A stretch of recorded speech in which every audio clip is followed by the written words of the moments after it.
Donc, je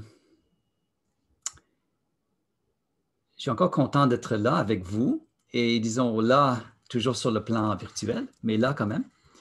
Et nous sommes, je trouve que c'est très, très bien, très belle expérience de cheminer avec l'équipe aussi à travers le processus de refocalisation.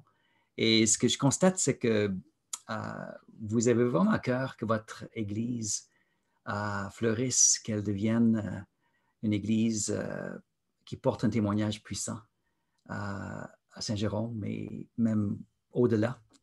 Et cette soif-là, ce désir-là de devenir une Église, comme je note ici, en mouvement, une Église à l'œuvre, c'est tout près du cœur de Dieu. Et je pense que quand on regarde un peu à l'histoire de l'Église chrétienne à travers les siècles, on voit que souvent l'Église avait des moments de recul où on a perdu cette soif-là, cette vision-là de devenir une Église qui avance, qui est en mouvement. Mais on voit également que Dieu a souvent renouvelé son Église, a revisité son Église, a visité son Église par son esprit, puis l'a mobilisée pour la tâche devant elle. Et je pense que nous sommes à une joncture, peut-être dans l'histoire, où Dieu veut de nouveau mobiliser son Église. Amen. Donc, juste vous pouvez faire Amen comme ça ou juste envoyer vous avez aussi des petites, disons, icônes que tu peux mettre aussi. Mais Dieu veut encore mobiliser son Église. Les besoins, comme Alain priait, à Saint-Jérôme, les besoins de notre monde sont tellement grands. Et les gens ont besoin d'entendre parler de Jésus-Christ, la bonne nouvelle qui se trouve en lui. Donc, ce qu'on va faire, peut-être dans mes messages, j'apporte la parole ici devant vous une fois par mois. Donc, on va visiter quelques passages dans les Actes des Apôtres pour justement nous inspirer, être inspirés par la façon que Dieu a mobilisé l'Église. C'est tellement une richesse, les Actes des Apôtres. Hein? C'est tellement une richesse de voir comment Dieu a dirigé l'Église, comment Dieu a mobilisé l'Église pour apporter la parole dans un contexte difficile, dans un contexte souvent de persécution, de résistance. Mais Dieu faisait avancer son Église. Et les chrétiens, les serviteurs de Dieu étaient obéissants, étaient fidèles, étaient à l'écoute de Dieu dans son désir de faire avancer son Église. Et ça n'a pas changé. Dieu cherche encore des gens comme vous, comme moi, qui l'appellent à devenir fidèles à son appel. Donc, on va regarder quelques passages. Acte 16, ici, nous voyons Paul eut une vision, donc dans sa deuxième voyage missionnaire. Au cours de la nuit, un Macédonien se tenait devant lui et le suppliait. « Viens en Macédoine et secours-nous. » À la suite de cette vision de Paul, nous avons aussitôt cherché à nous rendre en Macédoine, car nous avions la certitude que Dieu lui-même nous appelait à énoncer l'Évangile. Donc, ce qu'on voit, on arrive un peu dans l'histoire de l'apôtre Paul avec son équipe, là. Il y avait Silas, il y avait Timothée, Luc était là aussi avec lui. Donc, c'est pour ça qu'il dit « nous » dans ce passage, n'est-ce pas? Donc, on voit Paul a toujours travaillé en équipe, là. Il y avait toujours une équipe de chrétiens qui étaient avec lui. Puis, il cherchait à savoir quel était le prochain pas. Donc, il voulait, juste un peu dans le contexte, il voulait aller en Bithynie, qui était au nord de la Turquie actuelle, de l'Asie mineure. Mais finalement, l'Esprit de Dieu les empêchait. Donc, il se demandait, mais Seigneur, où est-ce que tu nous diriges là? Donc, ils ne savaient pas, là. Ils étaient un peu dans l'obscurité. Et là, dans la nuit, Paul a eu cette vision, le Macédonien qu'il appelle. Donc, c'était justement un appel depuis la Macédoine qui était en Grèce actuelle aujourd'hui. Donc, c'était un appel à aller en Europe. Donc, c'est l'appel à ce que l'Évangile pénètre en Europe pour la première fois. Donc, cet appel-là, ils étaient tous convaincus que le Seigneur les dirigeait. Et quand ils savaient que le Seigneur les dirigeait, qu'est-ce qu'ils ont fait? Ils ont dit, ils cherchaient à se rendre, n'est-ce pas? Quand ils étaient convaincus de la certitude de la direction de Dieu, ils se sont mis à la tâche. Et je pense que c'est une chose qu'on peut prier aussi pour notre Église, en voyant la main de Dieu qui nous dirige. Et je parle de nous, là, parce que je suis avec vous, là. Quand Dieu nous dirige, qu'on soit prêt à dire, Seigneur, tu nous as dirigés, allons de l'avant. Donc, cette action, cette obéissance à l'appel de Dieu en moi dans ce passage. Puis nous voyons ce passage bien connu en Acte 13 aussi. Le verset 4, le Seigneur a parlé à l'Église, ils ont imposé les mains sur Paul et Barnabas, et ils ont été envoyés par le Saint-Esprit. Et j'aime tellement cette image-là que le Saint-Esprit a envoyé Paul. Donc, et c'est une image aussi qui nous inspire, n'est-ce pas, que Dieu veut nous envoyer dans la moisson. Donc, c'est quelque chose d'extraordinaire. Et je vous ai partagé ce scénario ici, un peu le cercle de mobilisation de l'Église. On voit que l'Église primitive, l'Église des Actes, on voit les différentes étapes qu'ils ont suivies. Et j'aime beaucoup le focus qu'on voit ici sur l'Église en mouvement, les disciples en mouvement. Là, et grâce à, ils étendent leurs mains avec l'Évangile en parole et en acte. Ils ont des gens qui viennent au Seigneur. Ils travaillent pour former ces chrétiens-là, pour les établir dans leur foi, pour les affermir. Et ils développent une unité dans le leadership, dans la maturité de l'Église. Ils sont de nouveau à l'écoute de Dieu pour savoir, mais qu'est-ce qu'il y a de nouveau pour toi, pour nous? Qu'est-ce que tu veux nous montrer de nouveau? Et là, ils reçoivent les directives de la part de Dieu, là. Puis ils envoient de nouveau des missionnaires pour entrer dans la moisson que Dieu prépare. Donc, on voit que ce cercle de mobilisation-là que Dieu veut pour l'Église, on voit ça clairement dans les Actes des Apôtres. Puis je pense qu'on voit que Dieu veut faire la même chose avec nous. Amen. Il veut nous mobiliser, là. Il veut nous envoyer dans la moisson.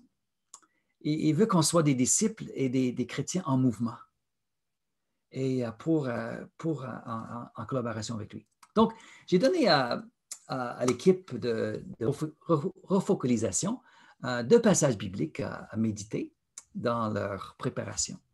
Et moi, ce que je vais faire, je vais revisiter un des passages et vous apporter quelques encouragements qui viennent de Actes chapitre 18. Donc, les membres du comité de refocalisation, ils ont déjà médité un peu ce passage, mais ce qu'on va faire, je vais partager ce passage avec tout le monde ici et on va voir comment le passage nous encourage dans notre soif de discerner la volonté de Dieu puis de marcher dans la voie qu'il trace pour nous.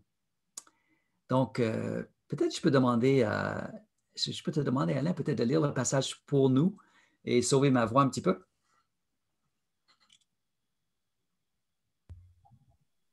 Bon, voilà, j'ai activé le son. Ça va me faire plaisir. Donc, dans Acte 18, 1 à 11. Tu vas défiler? Sinon, Oui. je vais suivre. OK, parfait. Oui. Donc, après cela, Paul partit d'Athènes et se rendit à Corinthe. Il y fit la connaissance d'un Juif nommé Aquila, originaire du Pont, qui venait d'arriver d'Italie avec sa femme Priscille, car tous les Juifs avaient été expulsés de Rome par un décret de l'empereur Claude. Paul se lia avec eux. Comme il avait le même métier qu'eux, il fabriquait des toiles de tente, il logea chez eux et ils travaillèrent ensemble. Chaque sabbat, excuse-moi, il faut que je tasse un petit peu ton... Donc, chaque sabbat, Paul prenait la parole dans la synagogue et cherchait à convaincre les Juifs et les Grecs. Quand Silas et Timothée arrivèrent de Macédoine, il consacra tout son temps à annoncer la parole. Il rendait témoignage aux Juifs que Jésus est le Messie. Mais ceux-ci s'opposaient à lui et l'injuriaient. Aussi, il secoua contre eux la poussière de ses vêtements et leur dit, « Si vous êtes perdus, ce sera uniquement de votre faute. Je n'en porte pas la responsabilité. À partir de maintenant, j'irai vers les non-juifs. » Il partit de là et se rendit chez un certain Titus Justus. C'était un non-juif qui adorait Dieu. Et sa maison était juste à côté de la synagogue. Crispus, le chef de la synagogue, crut au Seigneur ainsi que toute sa famille. Beaucoup de Corinthiens qui écoutaient Paul crurent aussi et furent baptisés. Une nuit, le Seigneur lui-même parla à Paul dans une vision. « N'aie pas peur, lui dit-il. Parle et ne te tais pas. Je suis avec toi. personne ne pourra s'attaquer à toi pour te faire du mal, car il y a dans cette ville un peuple nombreux qui m'appartient. » Alors Paul se fixa à Corinthe et pendant 1 an et demi y enseigna la parole de Dieu. Merci beaucoup. Donc, un excellent passage, un passage qui nous inspire. On voit les débuts ici de l'Église à Corinthe, qui a reçu, n'est-ce pas, de la part de l'apôtre Paul, 2 lettres qui sont tellement précieuses, n'est-ce pas, pour nous. Il y a même une 3e lettre, vous savez, que nous n'avons pas, mais on voit que cette Église-là était une Église importante dans le plan de Dieu. Donc, on voit ses débuts ici. Mais, donc, on voit beaucoup d'encouragement. Donc, j'espère que ce passage je veux juste partager avec nous quelques encouragements pour devenir une Église en mouvement. Et qu'on peut déceler de ce passage. Et la première chose qu'on voit, c'est que Dieu orchestre nos circonstances, même difficiles, pour accomplir son plan. Donc, ça, c'est une chose qu'on voit. On va regarder l'exemple d'Aquila et Priscille, comment Dieu a pris les circonstances difficiles dans leur vie pour faire avancer le royaume de Dieu par eux. Donc, on voit dans un deuxième temps, on va voir que Dieu place autour de nous une équipe. Donc, dans le projet de Dieu, ce n'est pas un projet que nous entreprenons tout seuls. Dieu mobilise les gens autour de nous pour faire avancer son plan. Puis on va voir comment Dieu mobilise l'équipe autour de l'apôtre Paul ici. Donc, un troisième encouragement, c'est que Dieu nous fait part de son plan. Donc, on voit que Dieu veut diriger son Église. Donc, on voit ça dans les Actes des Apôtres. On a déjà vu quelques versets, que Dieu veut nous diriger. Donc, Dieu ne veut pas qu'on demeure dans l'obscurité sur son plan. Il veut nous montrer. Il veut nous donner quelques directives pour notre stratégie, pour notre plan d'attaque, notre plan de témoignage. Donc, un quatrième encouragement qu'on va voir dans ce passage, c'est que Dieu nous parle selon les besoins de nos cœurs. Donc, on n'a pas uniquement des porte-paroles, on est précieux pour Dieu. Ce qu'on vit, nos craintes, nos doutes, nos hésitations, tout ça, Dieu nous porte dans son cœur. Et il veut nous parler selon les besoins de nos cœurs dans ce projet qu'il nous confie. Donc, on est précieux pour lui. Et on va voir dans un dernier temps, juste cet encouragement-là, que Dieu est en train de préparer des cœurs et ouvre des portes. Donc, ça, c'est quelque chose qui nous réconforte aussi. On n'a pas besoin de défoncer les portes. On n'a pas besoin de faire tout le travail de préparation des cœurs. C'est Dieu qui fait ça par son esprit. Tout comme il faisait à Corinthe. Donc, revisitons ces points et j'espère que ça va être un encouragement pour nous ce matin. Donc, on voit dans un premier temps cette histoire d'Aquila et Priscille qui se sont rendus à Corinthe. Et on voit ici que quand tous les Juifs avaient été expulsés de Rome par un décret de l'empereur Claude. Donc, ce n'était pas juste une petite expulsion.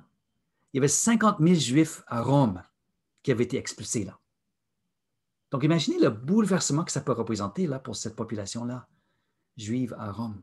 De tout d'un coup, peut-être du jour au lendemain, là, d'être obligés de quitter la ville. Est-ce qu'ils ont perdu peut-être leurs biens? Il y a des fortes chances, n'est-ce pas? Souvent, les réfugiés, ils partent sans prendre juste peut-être les simples nécessaires avec eux en partant. Donc, on voit que Aquila et Priscille étaient des réfugiés, là. Et ils se sont rendus à Corinthe. Et là, ils venaient tout juste d'arriver là. Eux, ils arrivent là. Paul arrive là en même temps. Et là, ils se sont découverts, je ne sais pas, peut-être ils étaient des croyants aussi, d'origine juive, tous les deux. Et ils ont découvert peut-être à cause qu'ils avaient le même métier, là, peut-être Paul avait besoin justement de gagner son pain. Donc peut-être en travaillant, il vient de rencontrer ce couple-là, précieux, puis il a découvert que ce sont des chrétiens. Et là, il commençait à travailler avec eux, puis il a même logé avec eux, là. Donc on voit comment Dieu a orchestré les circonstances pour que ce couple précieux arrive à Corinthe en même temps que l'apôtre Paul arrive. Et Dieu a orchestré les circonstances aussi pour l'apôtre Paul pour qu'il arrive là. Il venait d'arriver d'Athènes, n'est-ce pas? Qui n'était pas si loin. Mais il faut dire que son ministère à Athènes n'a pas été très encourageante pour Paul. Hein? Il a eu quelques convertis, mais finalement, il n'a pas réussi à avoir une percée à Athènes. Et peut-être Paul, en arrivant à Corinthe, il a dit, wow, ça a été un peu décourageant à Athènes. Hein? Et peut-être même, il n'a pas resté plus longtemps à Athènes à cause de ce découragement-là. Puis il arrive à Corinthe peut-être avec le cœur, disons, découragé, là, après avoir vécu peut-être une expérience qui n'était pas été très encourageante. Là. Mais il arrive à Corinthe et Dieu orchestre les circonstances pour que ces trois serviteurs précieux arrivent en même temps. Amen. Donc, Dieu contrôle les circonstances. Extraordinaire. Donc, la prochaine chose qu'on voit, Dieu place autour de nous une équipe. Et ça, c'est quelque chose d'extraordinaire. Pas se lier avec eux, même métier qu'eux, fabriquer des toiles, ils logent même chez eux. Et quelle joie ça représente d'avoir une équipe, n'est-ce pas, autour de nous? D'avoir des chrétiens avec qui on partage nos cœurs. Et j'imagine, je peux me mettre un peu dans la peau un peu de Paul et de Priscille et Aquila. Mais de quoi il parlait en fabriquant des tentes, là? Mais il parlait de l'Évangile, n'est-ce pas? Il parlait des besoins autour d'eux. Il regardait cette ville de Corinthe qui était une ville difficile, hein, une ville violente, une ville corrompue, une ville de débauche, là. Et ce n'était pas une ville 5 étoiles, là. La ville de choix où tu vas élever ta famille, ce n'était pas Corinthe. Hein? C'était une ville difficile. Une ville avec toute une réputation. Et là, ils étaient là, mais ils ont dit, mais peut-être Dieu a quelque chose à faire ici, là, dans cette ville. Et là, ils partageaient leur cœur et ils formaient leur équipe ensemble. Extraordinaire. Et on voit dans nos vies que Dieu orchestre souvent des circonstances pour qu'on se rende là, pour qu'on se joigne à une équipe. Et on commence à rêver, on commence à voir qu'est-ce qu'on peut faire ensemble. Dieu nous a dirigés assis ensemble, mais qu'est-ce que Dieu a pour nous? Donc, Dieu place autour de nous une équipe. Et on voit que même Silas et Timothée sont arrivés là, de Macédoine. Là.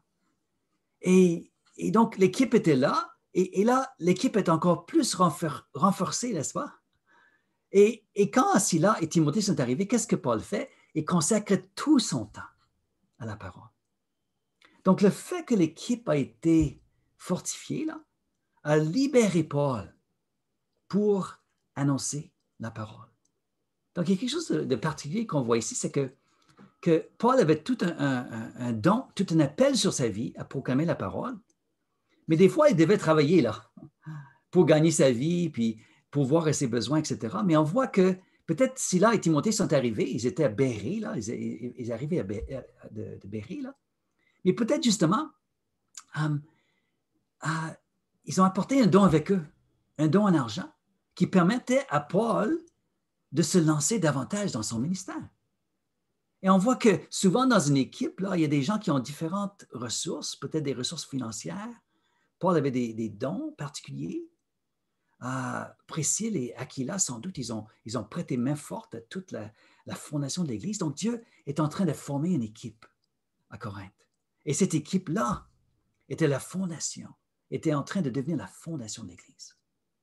Donc, quand nous voyons, peut-être vous êtes une équipe à Saint-Jérôme, n'est-ce pas? Je vois devant moi là, l'équipe, les gens que Dieu a amenés ensemble à Saint-Jérôme pour son projet à Saint-Jérôme. Amen.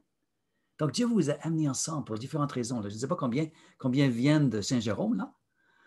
Peut-être il y a certains qui sont originaires de la ville de Saint-Jérôme, mais il y en a qui ont été conduits là par le travail ou par les circonstances ou par les opportunités. Mais vous êtes là.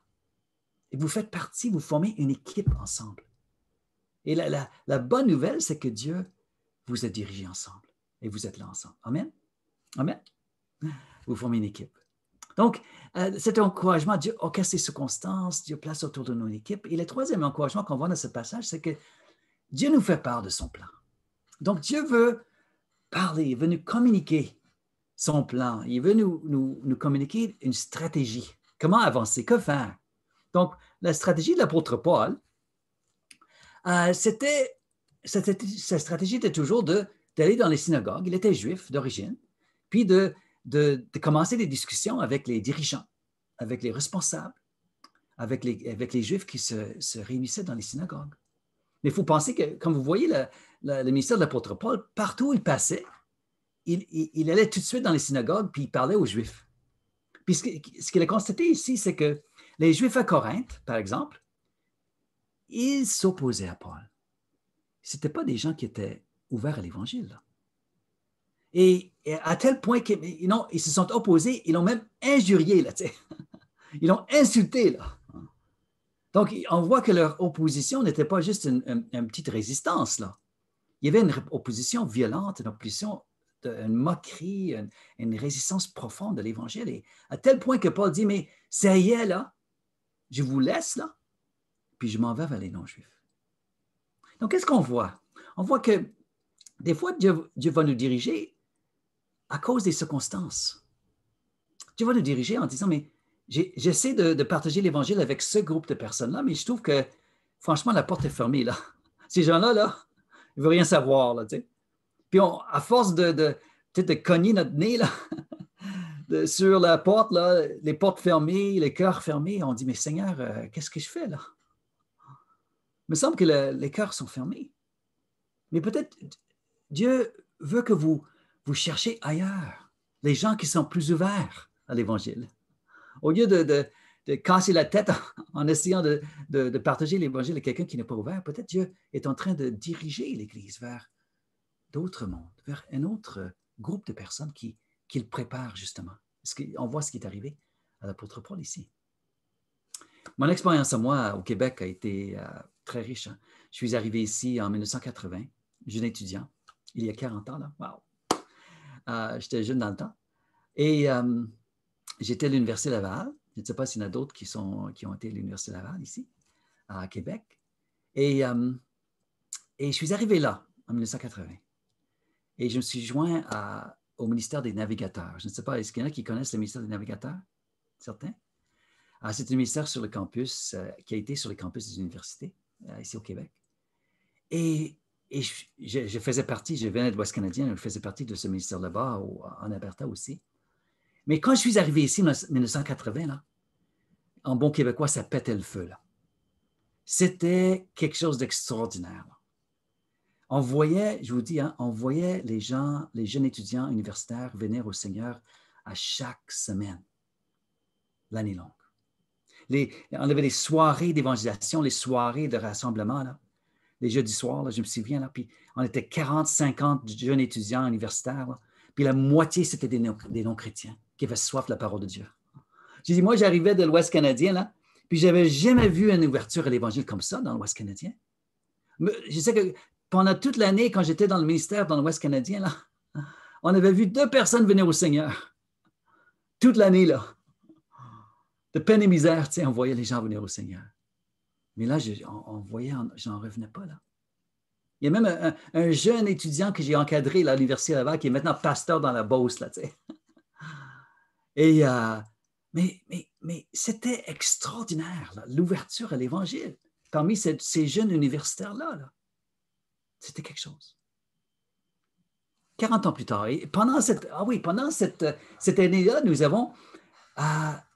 il y avait une retraite de fin de semaine, là. Et Roger Nicole, qui est un grand théologien suisse, était professeur dans un séminaire biblique aux États-Unis, puis il est venu comme notre conférencier, là. Puis on s'est rendu là, une centaine de jeunes dans cette conférence-là, de jeunes Québécois, là, puis quelques anglophones comme moi aussi. Puis c'était plein, là, craqué, là, tu sais. Puis il y a beaucoup de non-chrétiens dans le groupe et je me souviens encore des messages que cet homme a donnés, là. Il parlait d'être des flambeaux dans le monde. Il y a 40 ans, là, et je me souviens parce que c'était une parole tellement puissante. Et les cœurs étaient tellement ouverts à l'Évangile, là. J'en revenais pas. Et c'est là où Dieu m'a donné même la soif et les désirs de revenir au Québec. J'ai dit, mais Seigneur, tu fais quelque chose d'extraordinaire. La moisson est grande ici. Tu prépares les cœurs ici. Et c'est ça qui m'a donné le désir d'être formé, puis de revenir, puis de servir l'Église ici, de servir l'avancement de l'Évangile ici au Québec, en voyant cette ouverture-là. D'accord. 40 ans plus tard, l'année passée, j'étais moi-même conférencier pour une conférence des jeunes des GBU. Là. Vous connaissez les GBU peut-être? Ici sur ici au Québec, là. J'étais moi-même conférencier, là, pour les jeunes. On était 75 jeunes universitaires. Et je vous donne, voici la photo, là. Et ça, c'est de la réunion de prière le matin. On voit peut-être la moitié des jeunes qui sont là, là. Mais qu'est-ce qu'on voit dans ce passage ici? Qu'est-ce qu'on voit dans ces visages ici, là? Qu'est-ce qui nous frappe dans cette photo-là? Mais je vais vous dire, hein, ce qui nous frappe, c'est qu'il y a deux Québécois de souche dans cette photo-là. Il y en a deux, là. Il y a la jeune femme ici en avant, là. Et il y a une autre personne en arrière, là. Mais qui sont les gens là? Qui sont les étudiants qui sont là? Là, c'est des étudiants internationaux, les Malgaches, les Ivoiriens, les Haïtiens. Et qu'est-ce qu'on voit maintenant? On voit que sur les campus de l'université, ce n'est plus les Québécois de souche qui sont ouverts à l'Évangile.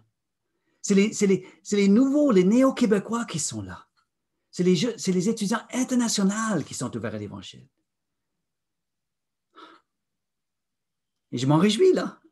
Je m'en réjouis qu'il y a quand même des gens qui sont ouverts à l'Évangile. Et peut-être justement ce qu'on voit dans l'Église au Québec actuellement, c'est que les néo-Québécois, les nouveaux Québécois qui arrivent, voilà des gens qui sont ouverts à l'Évangile, plus que les Québécois de souche. C'est un constat qu'on fait. Hein. Mais qu'est-ce que ça nous montre? Comment Dieu veut nous diriger avec ça? Peut-être même en tant qu'Église, Seigneur, qui sont les gens qui sont ouverts à l'Évangile? Dirige-nous vers les gens. Et peut-être on a besoin de prier et de crier à Dieu que de nouveau le cœur des Québécois de souche s'ouvre à l'Évangile. Que son cœur adoucisse à l'Évangile. Amen. Pour prier que Dieu fasse son travail dans le cœur des Québécois. Mais Dieu nous dirige par les circonstances, mais Dieu nous fait part aussi de son plan par la révélation aussi. Donc, c'est ça une autre chose qui est encourageant là. Donc, Paul a constaté que, wow, les Juifs ne sont plus ouverts à l'Évangile, il faut changer ma stratégie, là, changer mon fusil d'épaule. Et là, il a constaté que les non-Juifs à Corinthe étaient très ouverts à l'Évangile. Mais pourtant, Paul était encore dans la crainte.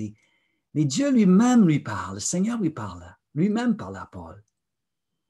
Et il lui fait part de son plan. Ne t'étais pas. J'ai un peuple nombreux dans cette ville. Donc, grâce à cette révélation-là, Paul avait le courage de foncer, le courage de rester là. Peut-être son plan était de partir dans une autre ville, mais cette révélation-là a montré à Paul qu'il devait s'enraciner là, qu'il devait poursuivre un plan de prédication, de partage de la parole de Dieu là, à Corinthe. Donc, ce qui est encourageant pour nous, moi je dirais dans ce passage, c'est que Dieu veut nous parler. Donc, je vous invite à prier avec nous parce que nous sommes dans notre processus de refocalisation. Nous sommes en train de penser aux besoins de la ville de Saint-Jérôme. Nous sommes en train de peser comment le Seigneur nous a dirigés dans le passé en tant qu'Église. Et nous sommes en train de prier, Seigneur, qu'est-ce que tu as pour nous maintenant? Mais il faut prier les uns pour les autres. Peut-être quelqu'un parmi nous va avoir un rêve la nuit où Dieu va justement nous parler, nous faire part de son plan. Ou que nous verrons l'Esprit du Seigneur nous diriger d'une façon claire. Et voilà ma prière pour notre processus de refocalisation. On a besoin d'entendre que le Seigneur nous parle. Amen. Amen. Il est venu parler. Donc, Dieu orchestre les circonstances, Dieu place autour de nous une équipe, Dieu nous fait part de son plan, et Dieu nous parle aussi selon les besoins de nos cœurs. Voici, on achève dans quelques instants ici, mais voici quelque chose d'extraordinaire dans ce passage-là. Dieu pense à nous, il voit chacun de vous. Là. Peut-être vous avez connu des moments de découragement, là. Peut-être en voyant, peut-être vous n'avez pas vu la croissance de l'Église que vous auriez espéré. Peut-être vous avez rencontré entrepris des plans d'évangélisation qui n'ont pas porté beaucoup de fruits. Et là, vous dites, Seigneur, il me semble que je suis un peu découragé là. J'ai besoin que tu souffles de nouveau, que tu nous parles, que tu nous encourages. Et voici les 3 choses que Dieu dit à Paul. Je pense que Dieu veut nous dire aussi, veut nous véhiculer ces mêmes paroles d'encouragement. N'aie pas peur. Je suis avec toi.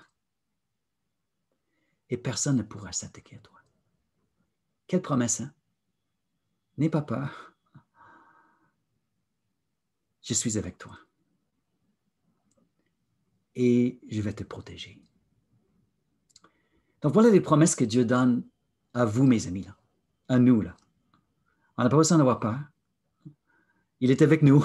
Amen. Il est avec nous, un Dieu qui console, un Dieu qui veille sur nous, un Dieu qui voit nos besoins, qui va prendre soin de nous, qui nous porte dans le creux de sa main, là.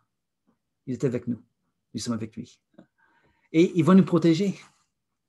Il va veiller sur nous, là. Peu importe les projets dans lesquels votre Église se lance, là, il sera avec vous. Puis il va vous protéger. Amen. Et la promesse peut-être la plus extraordinaire et le dernier point de ce matin, là, c'est vraiment la fin du verset 10 ici. Il y a dans cette ville un peuple nombreux qui m'appartient. Donc, ce qui nous encourage le plus dans tout ce passage, c'est justement cette parole que Dieu est en train de préparer le cœur des habitants de Saint-Jérôme. Amen. Que Dieu fait son travail dans le cœur. Dieu prépare un peuple à Saint-Jérôme. Et alors, au verset 11, là, est important. Là. Alors, Paul se fixait à Corinthe. Paul a dit, mais voici, Dieu nous a parlé, mais allons de l'avant. Prêchons la parole. Mettons-nous à la tâche à laquelle Dieu nous appelle, car il a un peuple qu'il prépare dans cette ville. Amen. Amen. Que Dieu vous bénisse.